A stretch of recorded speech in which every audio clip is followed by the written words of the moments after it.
Queridos amigos, hemos llegado a Marcos capítulo 4. Y es que sí, el capítulo 4 de nuestro libro de Marcos trae grandes enseñanzas, grandes lecciones. El título de esta lección número 4 se titula Parábolas.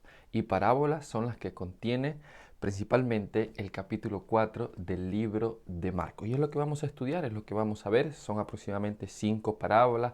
Vamos a hablar de la parábola del sembrador, la parábola de la semilla, la parábola de la semilla de mostaza también. Vamos a ver también, Jesús utiliza aquí la parábola de la lámpara.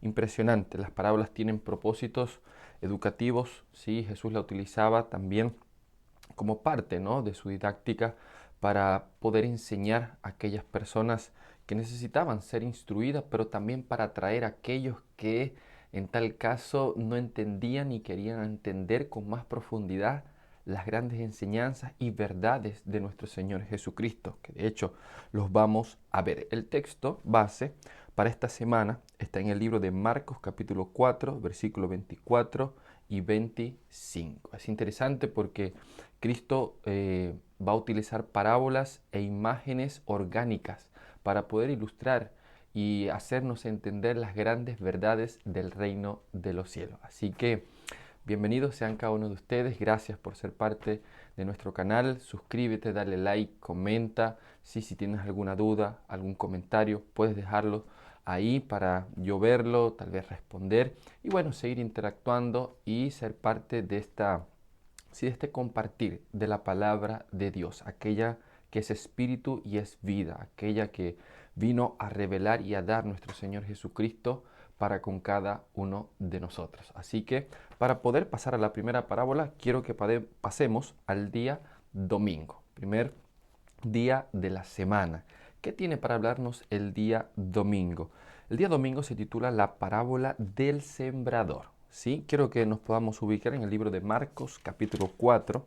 ¿Sí? Y en primera instancia vamos a encontrar ahí la primera parábola, que es la parábola del sembrador.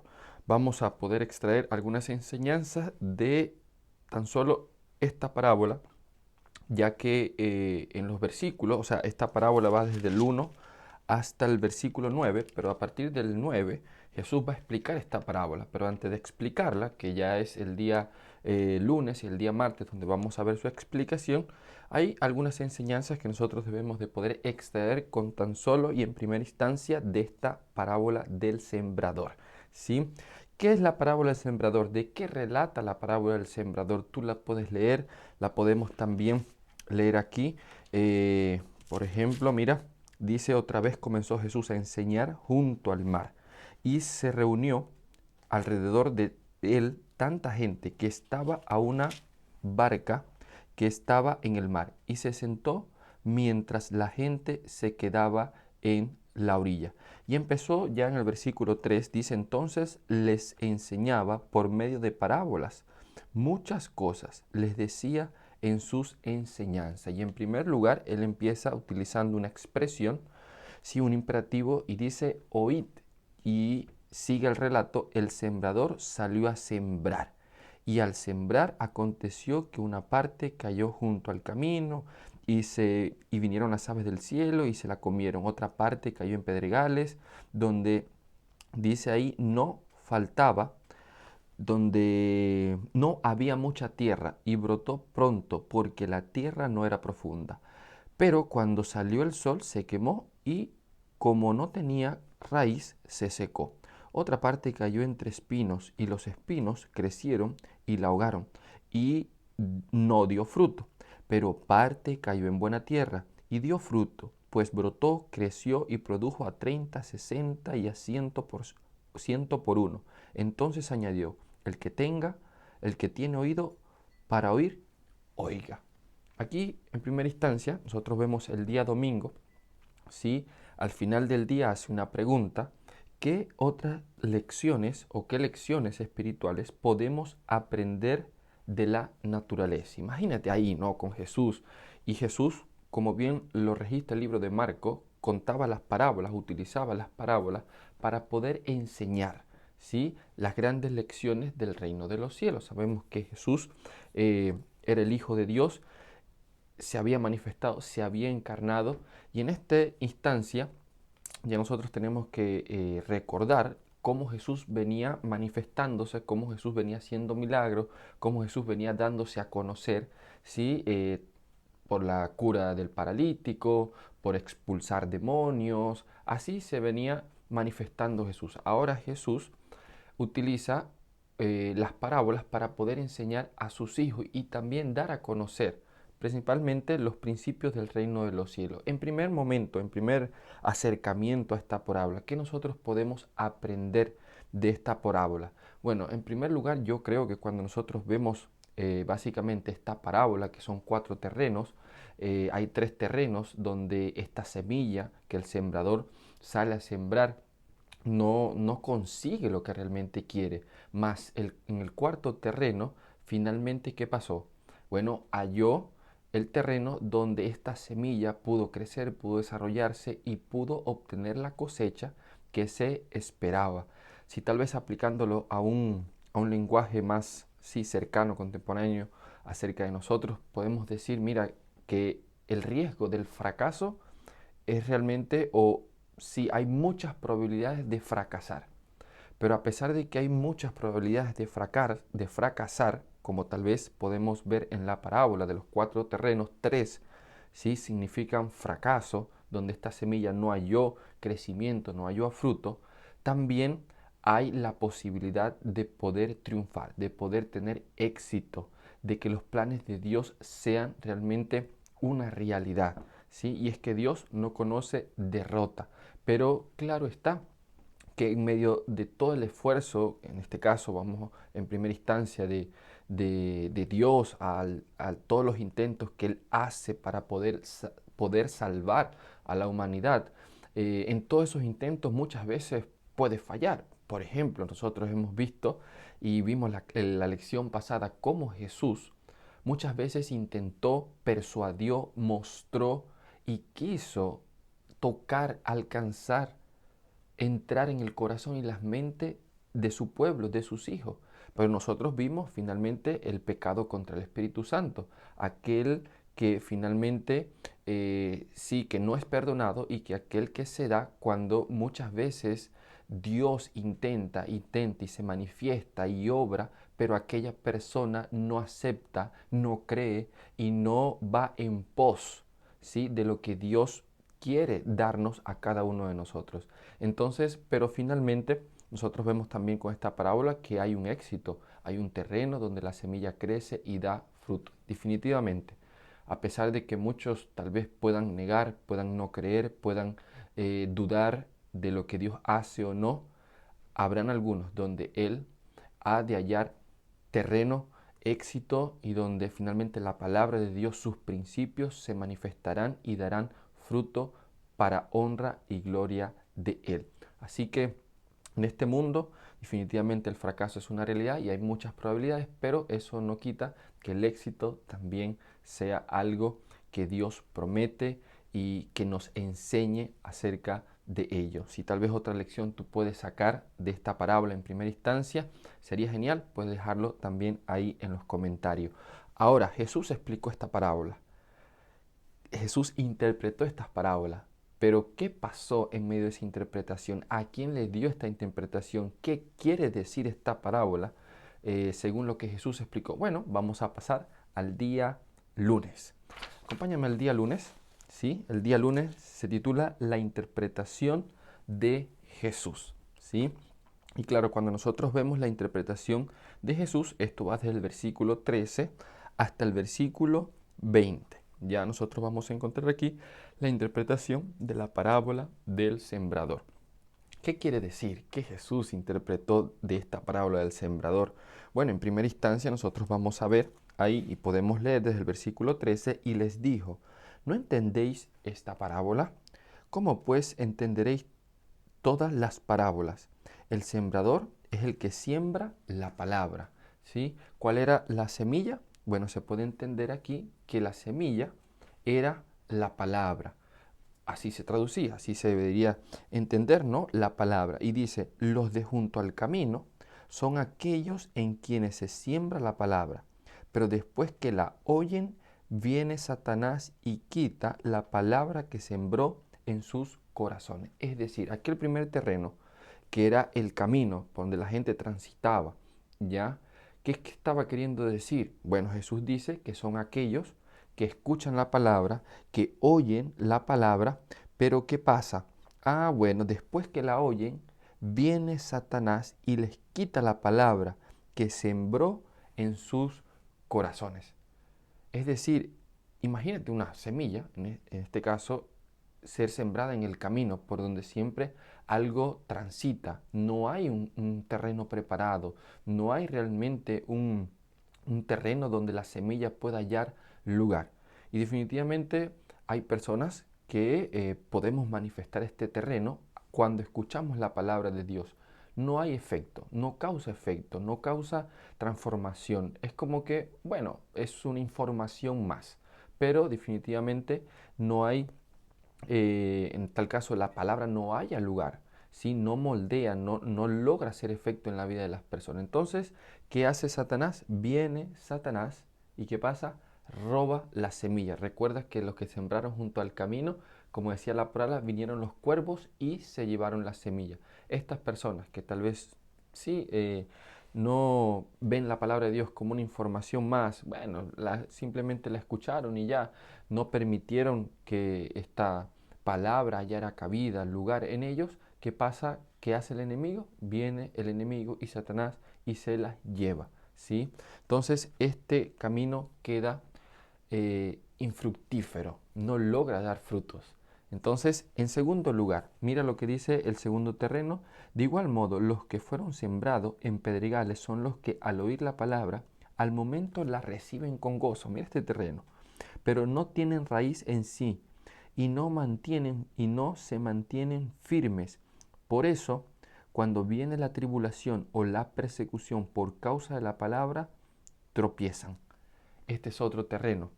¿Qué pasó? Los que fueron sembrados en pedregales. Vimos otro terreno donde este terreno tenía piedras y ahí cayó la semilla. Pero ¿qué pasó? Brotó pronto, pero vino el sol y la secó y la quemó. ¿Qué quiere decir esto? Bueno, que hay aquellas personas, los terrenos está significando cada uno de nosotros, los que escuchamos la palabra de Dios. Jesús está hablando de la siembra de la verdad y está diciendo que cuando nosotros escuchamos la palabra de Dios, en tal caso la aceptamos con gozo, decimos sí, esta es la palabra de Dios, con alegría, wow, impresionados, tal vez motivados porque hemos conocido, hemos escuchado, hemos comprendido lo que Dios dice, lo que Dios propone, lo que Dios desea, pero cuando logramos aplicar estos principios en nuestra vida, dice ahí que vienen problemas, vienen persecuciones, vienen tribulación por causa de la palabra. Imagínate eso, ¿será que por seguir a nuestro Dios tenemos problemas o no? Yo creo que sí, porque a veces los principios, a veces no, yo creo que todos los principios que Dios establece y que desea poder poner en nuestra mente, en nuestro corazón, esa verdad de Él está por encima de todo, a veces va contra todo principio mundanal, contra toda estructura, contra toda lógica mundanal, contra toda una idea, un pensamiento, una tradición mundanal. Y obvio está que cuando nosotros en tal caso decidimos obedecer, decidimos sí seguir a Jesús, aceptar sus principios, sus mandatos, sus mandamientos, vamos a tener problemas, vamos a tener problemas. La historia lo ha mostrado. Muchas personas murieron, fueron perseguidas, fueron torturadas, ¿sí? Fueron atribuladas precisamente por el Dios en quien ellos seguían y en quien creían. Y sí, la palabra de Dios puede traernos problemas y este es un terreno. Qué bueno, cuando vienen los problemas, esta persona dice, mejor, yo creo que dejo de un lado lo que escuché, lo que acepté, lo que creí y tristemente esta palabra, la verdad, la semilla, muere. En tercer lugar, tenemos otro terreno, que es aquel, el versículo dice 18, los que fueron sembrados entre espinos son los que oyen la palabra, pero los afanes de este siglo, el engaño de las riquezas y las codicias de otras entran y ahogan la palabra y la hacen infructuosa. Este es otro terreno, aquel que fue sembrado donde había maleza, donde había esa hierba que nace por nacer. Entonces, ¿qué pasa? Entre espinos, entre cardos, dice la parábola. Entonces, ¿qué pasa? Bueno, ese es un tipo de gente también que escucha la palabra, la recibe también con gozo, la oyen, pero ¿qué pasa? Dejan que los afanes de este mundo, dejan que las ocupaciones, dejan que sus rutinas, dejan que sus hábitos mundanales ahoguen la palabra y digan, no tengo tiempo, no tengo lugar, estoy cansado, ya estoy fatigado, toda la semana trabajando, no tengo tiempo para estudiar. Entonces, ¿qué pasa con eso? Y claro, todo eso se da, todo ese trabajo, todos esos hábitos, todo ese afán, viene por parte de la ambición de tener riqueza, de tener comodidad, de tener tal vez lo que uno desea. Y no es que está mal eso, sino que como a veces nosotros en descuido, sabiendo lo que es verdad, sabiendo los principios bíblicos, sabiendo lo que Cristo ha hecho por cada uno de nosotros, cambiamos nuestras prioridades y dejamos que las cosas de este mundo, los afanes, el trabajo, las ocupaciones, no den lugar a la palabra de Dios. ¿Y qué pasa? Lamentablemente, esta semilla, dice ahí, se hace infructuosa. No tiene, no logra dar fruto en la vida de las personas. Entonces, es algo que realmente llama la atención y al parecer es un terreno más fracasado. Es, son personas, son oyentes de la palabra de Dios, pero que finalmente no permiten que la palabra de Dios tome terreno, tome lugar. Son aquellos que no aceptan el Evangelio de forma completa, total y absoluta, ¿no? Por último, tenemos el cuarto terreno y dice así, eh, el versículo 20, y los que fueron sembrados en buena tierra son los que oyen la palabra, la reciben y dan fruto a 30, 60 y a 100 por uno. Sin lugar a duda, la palabra de Dios hallará corazones y hallará mentes donde puedan verse los efectos y la manifestación poderosa de la palabra de Dios al transformarlos y al cultivarlos para honra y gloria de Dios. Son aquellos que oyen con alegría, con gozo, aceptan los principios del reino de Dios y los aplican a su vida, ¿sí? ¿Y qué pasa? Bueno, obtienen frutos. Es algo impresionante aquella persona que logra experimentar las bendiciones de Dios cuando aplica principios divinos a su vida.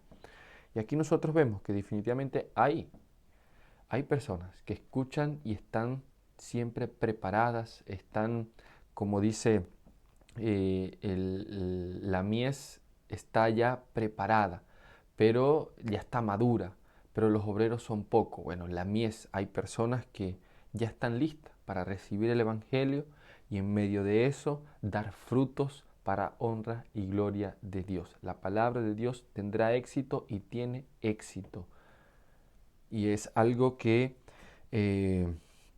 nos debería llamar la atención qué tipo de terreno estamos siendo nosotros, qué tipo de oyentes. Yo de seguro que este último terreno no son tan solo oidores, son hacedores de la palabra de Dios. Ese día, el día lunes, para terminar, dice, considera tu propia vida. ¿Se están introduciendo silenciosamente en tu experiencia algunas de las características del suelo, del camino, del pedregoso o del lleno de maleza? Esto es algo que podría ocurrir más sutilmente de lo que imaginas. ¿Qué decisión puedes tomar para cambiar si fuera necesario? ¿Será que tienes que hacer un cambio? ¿Será que yo también debo hacer un cambio?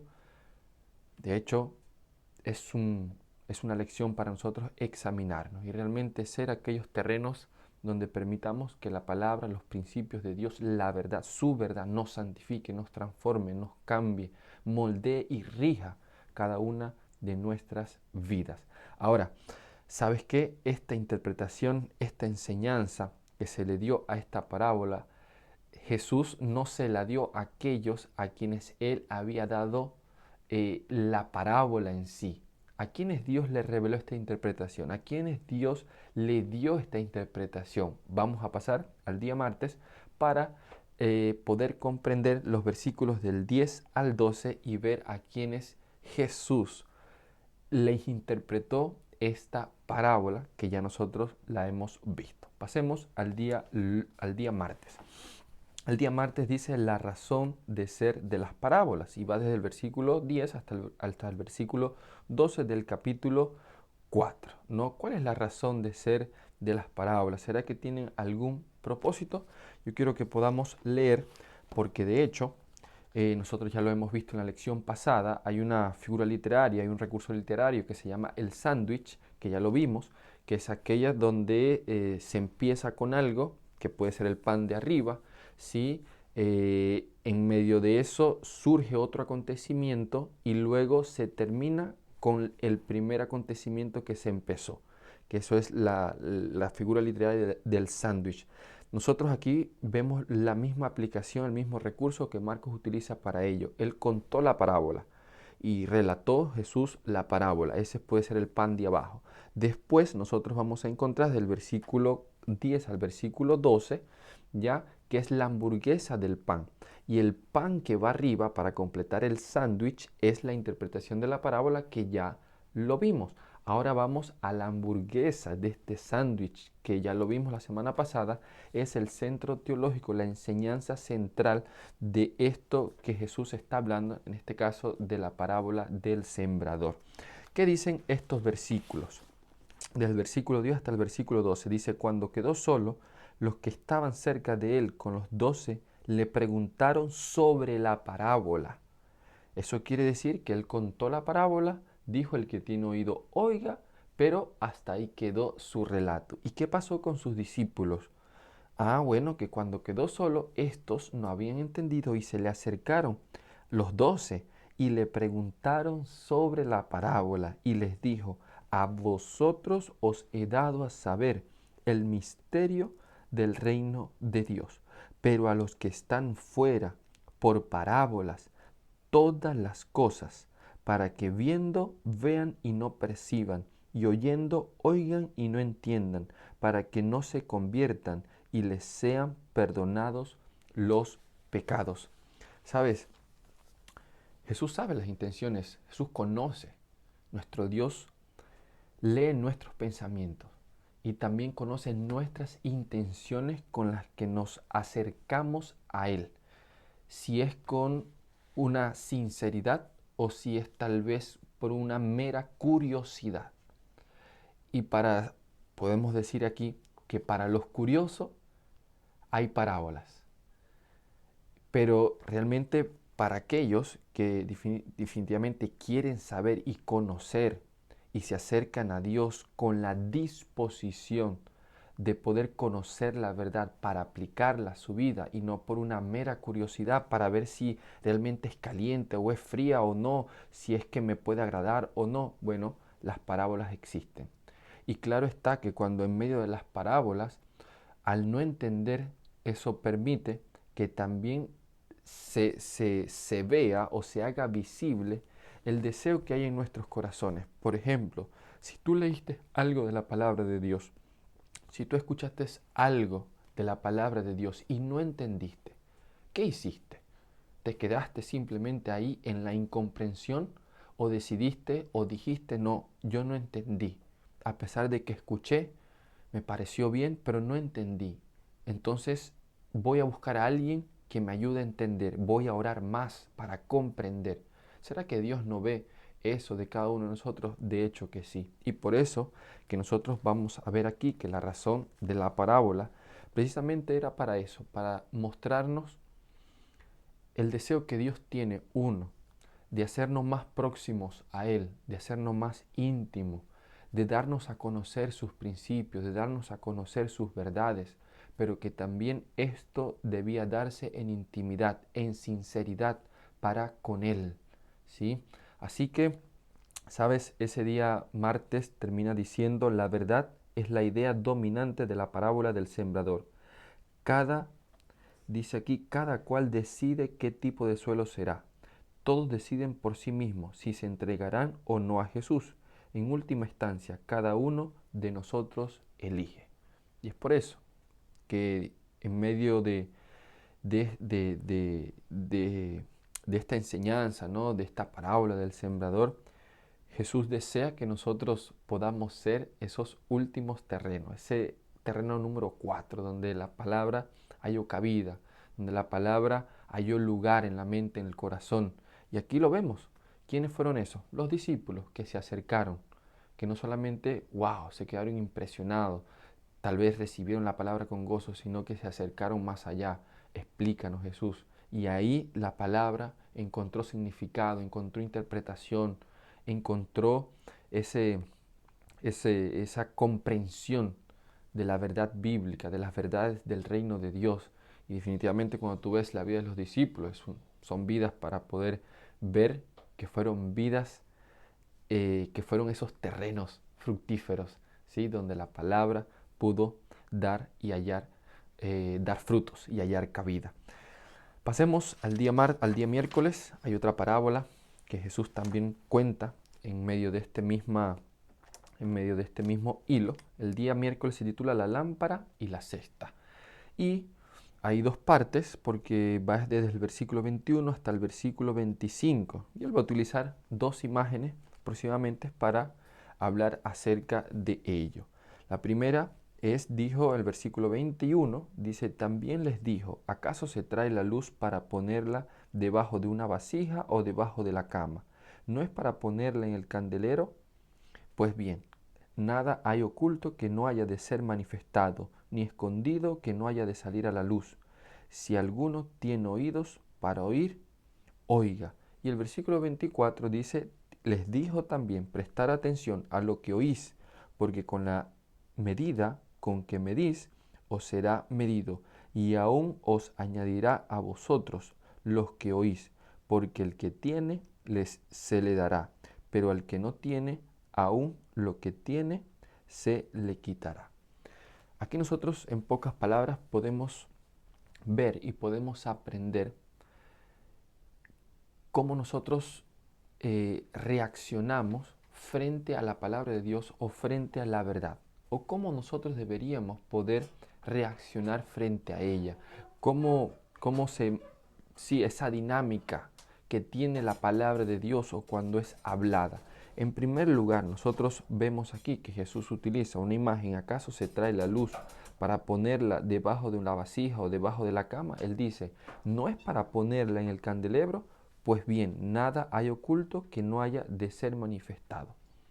Definitivamente, para eso vino nuestro Señor Jesucristo, para mostrarnos, para hablarnos, para poder enseñarnos las cosas de su Padre.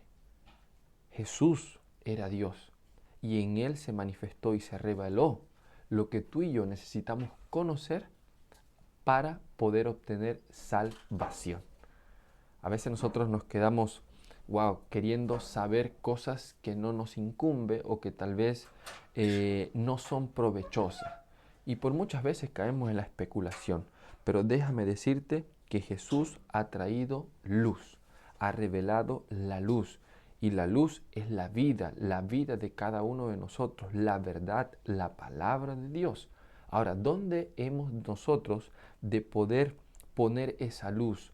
¿Dónde nosotros o cómo nosotros debemos de tratar esa luz que Cristo, que nuestro Dios nos ha revelado? En tal caso, de seguro que tienes una Biblia en tu casa. ¿Dónde está tu Biblia? ¿Dónde está la palabra de Dios? ¿Será que simplemente está por allá de un lado tomando polvo? Bueno, la palabra de Dios, la Biblia, es una luz. Es la luz, es la vida de cada uno de nosotros y que debe finalmente ser puesta en un candelabro. Candelabro eran las lámparas en aquel tiempo donde Jesús vivía, la cual alumbraba la casa. Y definitivamente es un llamado a que nosotros podamos también permitir que la lámpara, que la palabra de Dios, que la verdad de Dios alumbre nuestra casa, guiando nuestra casa, dirigiendo, moldeando, ¿sí? Rigiendo cada una de las cosas que se hacen en casa, en la familia, de la vida de cada uno de los integrantes de la familia. La palabra de Dios debe estar así como está esa lámpara, ese bombillo, esa luz en la casa. ¿Dónde está la lámpara? ¿Dónde está la luz? En el techo, arriba, para que alumbre todo. Así tiene que estar la palabra de Dios, la verdad. Porque en segundo ejemplo, en segundo ilustración que Jesús toma de ahí, utiliza en este caso, porque dice, con la medida con que medís os será medido, y aún se os añadirá a vosotros los que oí, porque al que tiene se le dará, pero el que no tiene, aún lo que tiene se le quitará. ¿Cómo nosotros estamos tratando la palabra de Dios? ¿Será que queremos saber todo de una vez? Bueno, déjame decirte que si bien es cierto la verdad es absoluta, el conocimiento de ella es progresiva. Vuelvo a repetir, si bien es cierto la palabra de Dios, la verdad de Dios es absoluta, el conocimiento de ella es progresivo. Y de seguro que no es en primera instancia que nosotros vamos a conocer todo acerca de Dios, porque de hecho la palabra de Dios, como palabra de Dios, nos llama a relacionarnos con Dios, no a obtener información, no simplemente a saber una mera teoría o una mera instrucción. Es que a través de ella nosotros nos podamos relacionar con Él. Y a medida que nosotros nos relacionemos con Él, Él nos irá enseñando, Él nos irá mostrando, nos irá iluminando cada aspecto de nuestra vida. Porque finalmente, así con que nosotros, o como así nosotros tratemos la palabra de Dios, así también nosotros seremos tratados. Hay muchos ejemplos en la Biblia. Uno de los casos, de los ejemplos, tú puedes ver el arca de Noé. Cuando por mucho tiempo se predicó la palabra de Dios, se les dio la palabra, la verdad al pueblo, ¿sí?, de Dios, sí, al pueblo en el tiempo de Noé. Pero ¿qué pasó? Nadie quiso atender a la palabra que Noé predicaba, al evangelio, a la verdad que se le había revelado. ¿Y qué pasó después? Después, obviamente, vino el diluvio y de seguro nosotros vemos ahí que solamente Noé y su familia logró entrar al arca. ¿Será que aquella gente se arrepintió de haber rechazado, en tal caso, por mucho tiempo la palabra de Dios? Claro que sí. Por lo tanto, lo que cosecharon los que habían sembrado, que finalmente cuando vino el diluvio, sus vidas fueron al sepulcro, murieron, fallecieron, precisamente por haber rechazado la palabra de Dios. La Biblia también habla de un juicio. Hoy el Evangelio está siendo predicado, mas dependerá de nosotros, porque así como nosotros tratamos la palabra de Dios, la verdad que ha sido revelada, así también seremos tratados al final del tiempo, cuando llegue el juicio para con cada uno de nosotros. ¿Sí? Nosotros no sabemos cuándo hemos de comparecer delante de Dios, mas así como nosotros tratamos la palabra de Dios, así también seremos tratados con aquello que tal vez nosotros tratemos de argumentar o de mostrar o de justificarnos por las cosas que hacemos o dejamos de hacer. Con la vara que midas, así serás medido, porque el que tiene se le dará, pero el que no tiene, aun lo que tiene se le quitará. ¿Cómo podemos aprender mejor el principio de que con la misma medida que usemos se nos medirá? Piensa en ello en relación con todas nuestras interacciones con otros. Tenemos responsabilidad en ello. De hecho que sí. Hay una última parábola, ¿sí? Son dos que encierran un mismo día y vamos a pasar al día jueves. El día jueves se titula la parábola del crecimiento de la semilla y va a hablar precisamente de eso, del crecimiento de la semilla, y termina con la parábola de la mostaza. Cuando nosotros vemos la parábola de la semilla, nosotros vamos a ver que se describe ahí el crecimiento, ¿sí?, de esta semilla, cómo es que es sembrada, cómo es que brota, cómo es que crece y cómo es que finalmente se da el fruto de la semilla.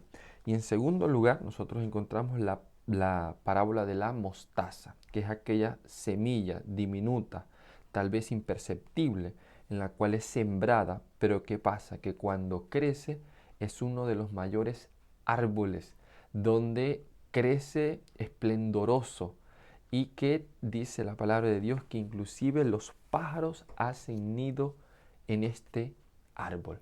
Imagínate, de un pequeño comienzo a un gran resultado. Bueno, de eso habla el día jueves. Y terminando ese día, dice así: y este evangelio del reino será predicado a todo el mundo, por testimonio a todas las naciones, y entonces vendrá el fin. Considera cómo era la iglesia cuando Jesús hizo esa predicción. ¿Por qué? ¿Por qué por qué esta es una predicción notable y reafirmadora de la fe para nosotros hoy? ¿Sabes? Yo creo que es algo que Jesús relataba y contaba frente a las expectativas que tenía su pueblo en aquel momento cuando Jesús apareció. Ellos esperaban a un rey, y obviamente poderoso, con riqueza, con ejército, con fuerza. Pero Jesús, ¿cómo apareció? Humilde, sencillo, pobre, ¿sí? Y imagínate, wow, este es nuestro rey, este es el que nos va a liberar, este es el que realmente va a establecer su reino aquí en esta tierra. A los ojos humanos aquí no había, o sea, ninguna esperanza, expectativas frustradas, y nosotros inclusive vamos a ver que hasta el último momento los discípulos se chasquearon, no entendían a Jesús, no comprendieron de él. Pero cuando Jesús relató estas parábolas, era para sencillamente ilustrar que a pesar de que el establecimiento de su reino era sencillo, era tal vez con falta de recursos, era a pesar de que inclusive estaba ausente de fuerza física, este reino de Dios era un reino que iba a establecerse con gran poder y gran gloria.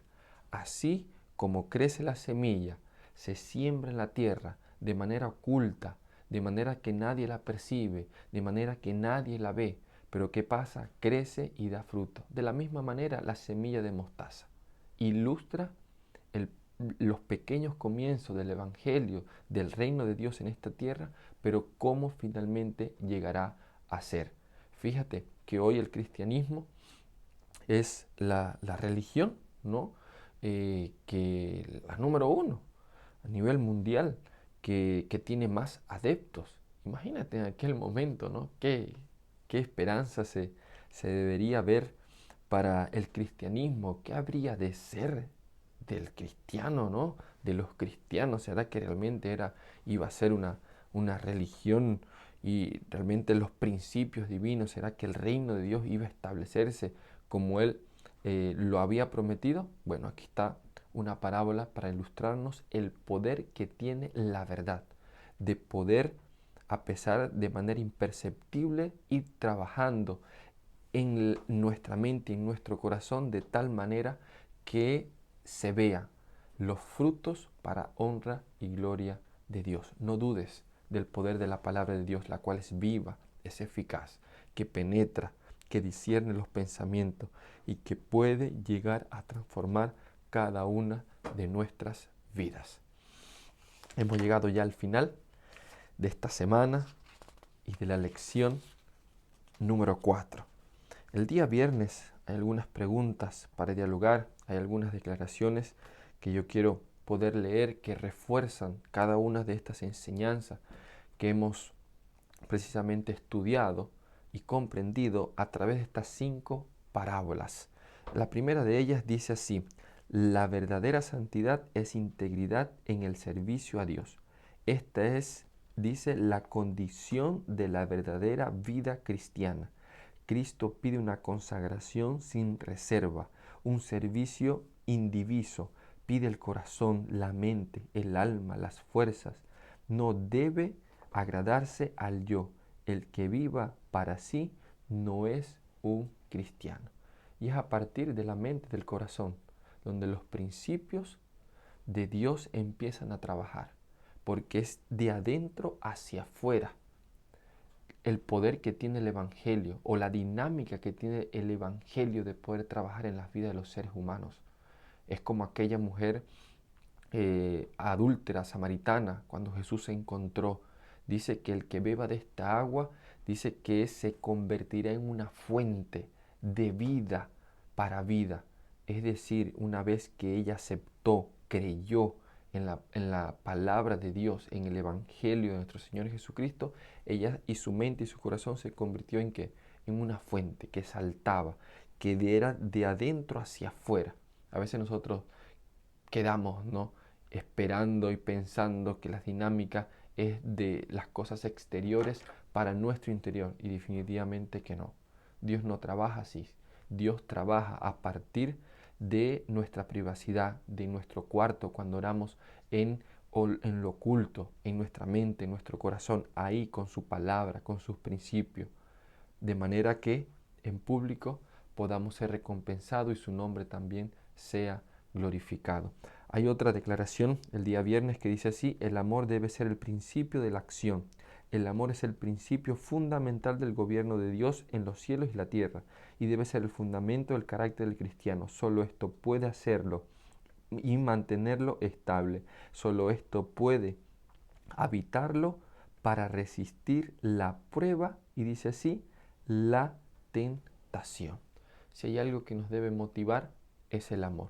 Si hay algo que nos debe constriñar, como dice el apóstol Pablo, nuestra mente, nuestro corazón, para hacer algo, debe ser el amor, y el amor a Dios, el amor de nuestro Dios, que definitivamente fue manifestado ahí en la cruz del Calvario al morir por cada uno de nosotros. Si no es el amor el que nos motiva, realmente eh, será falta de integridad, falta de sinceridad lo que estaremos haciendo, porque el amor no se envanece, el amor echa fuera nuestro yo, el amor que es real es aquel que finalmente viene para poder ir en pos de aquellos que necesitan más de nosotros, ¿sí? Y no precisamente para servir a nuestro yo. La última declaración dice: y el amor se revelará en sacrificio. El plan de redención fue fundado en sacrificio, un sacrificio tan amplio, tan profundo y tan alto que es inconmensurable. Cristo lo dio todo por nosotros, y quienes reciban a Cristo estarán listos para sacrificarlo todo por la causa de su Redentor. El pensamiento de su honor y de su gloria vendrán antes que ninguna otra cosa. El amor se revelará en sacrificio.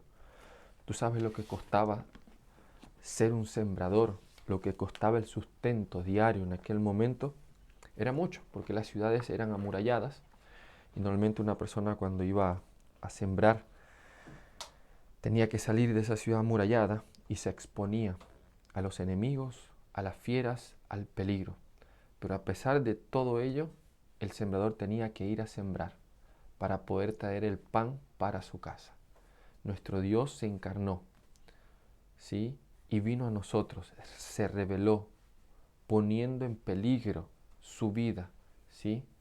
Pero lo hizo con el amor, con el gran amor que nos tiene a cada uno de nosotros, para que finalmente, a través y a pesar de todo el sacrificio que Él hizo, nosotros pudiéramos tener el pan de vida eterna, la palabra de Dios, que está aquí en tu mano, que está aquí en la mía. Que sea la palabra de Dios la que pueda ser puesta en lo alto, pueda alumbrar nuestro camino, y podamos seguir conociendo y relacionándonos con Dios como Él así lo desea. Que el Señor te bendiga. Nos vemos en la lección número 5. Chao, chao.